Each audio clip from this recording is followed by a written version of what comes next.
একদিন এই বড় জাহাজটা ছোট্ট একটা জাহাজের সাথে ধাক্কা খাওয়ার কারণে সমুদ্রের মধ্যে ডুবে যায়, যার কারণে সেই জাহাজের ভেতর থেকে অনেকগুলো কাঠের বাক্স সমুদ্রের কিনারায় ভেসে আসে। কিন্তু তখনই হঠাৎ করে সেই বাক্সগুলোর ভেতরের একটা বাক্স অনেক লাফাতে শুরু করে দেয়, কারণ সেই বাক্সের ভেতরে চিন্টু নামের একটা ভেড়া ছিল।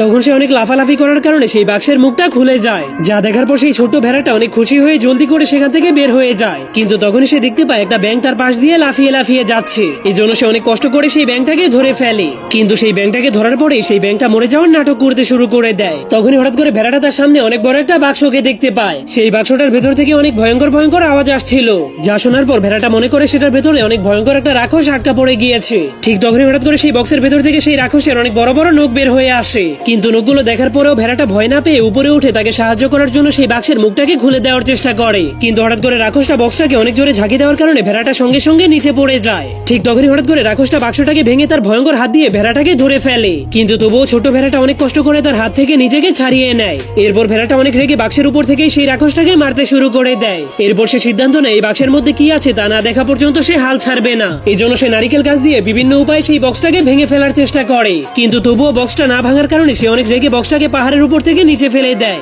এরপর ভেড়াটা পাহাড়ের উপর থেকে নিচে নেমে বক্সের অন্য পাশে যাওয়ার পর দেখতে পায় সেই বক্সের মধ্যে কোনো রাক্ষস নেই, সেটার ভেতরে শুধুমাত্র একটা কুমির আটকে আছে, কারণ তাদেরকে সেই জাহাজে করে একটা চিড়িয়াখানায় নিয়ে যাওয়া হচ্ছিল।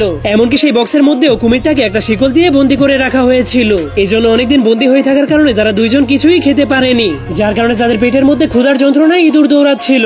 এই জন্য ভেড়াটা ভুলবশত কুমিরটাকে চিকেন মনে করছিল।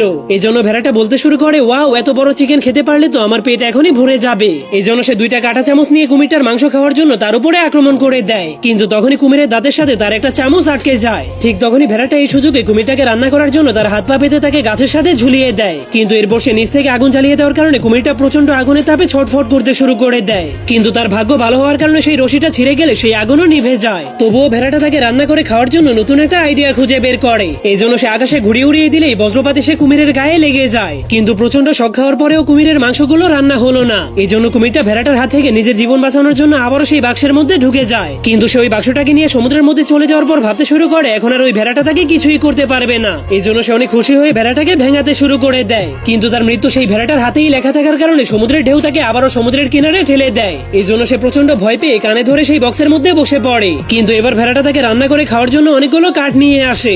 এরপর কুমিরটাকে ভালো মতো সেই বক্সের মধ্যেই বন্দি করে নিচ থেকে আগুন জ্বালিয়ে দেয়, যার ফলে ধাউ ধাউ করে পুরো বক্সটাতেই আগুন ধরে যায়। কিন্তু এবারও ভেড়াটা তাকে রান্না করতে গিয়ে ব্যর্থ হয়ে যায়। এরপর কুমিরটা মুক্তি পেয়ে জলদি করে সেখান থেকে পালাতে শুরু করে দেয়। কিন্তু ভেড়াটা এখনো হাল না ছেড়ে তাকে খাওয়ার জন্য কাঁটা চামচ নিয়ে তার পিছু করতে থাকে।